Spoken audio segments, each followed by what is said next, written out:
Good afternoon, I'm Malcolm Jordan and this is your midday news fix for Wednesday the 30th of October. The government's paying historic legal fees for survivors of torture at the Lake Alice Hospital. The Royal Commission of Inquiry into Abuse and Care formally acknowledged that children were tortured at the Manawatu Psychiatric Hospital. In 2001, 95 survivors reached a $6.5 million settlement with the Crown, but lost more than $2.5 million in legal fees.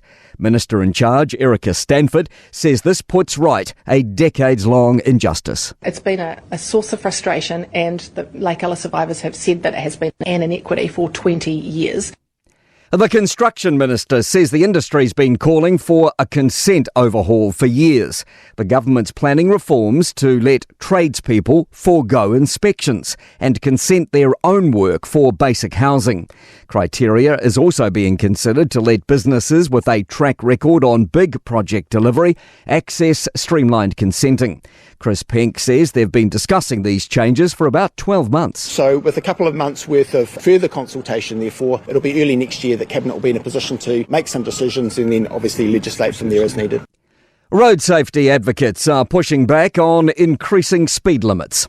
Following government orders, Christchurch City Council is beginning to revert streets that Labor had dropped to 30 kilometres an hour back to 50. They have a deadline of next July.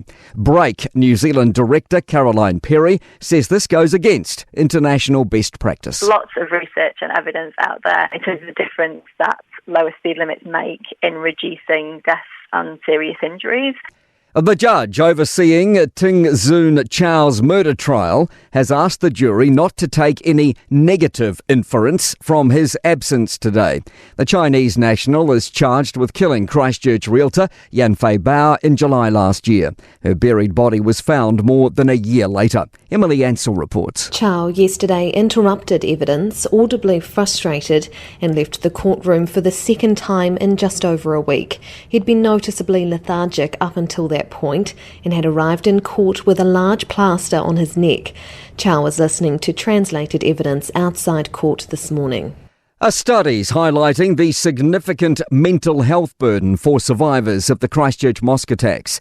Otago University followed nearly 190 of the 250 survivors and bereaved family members for 3 years.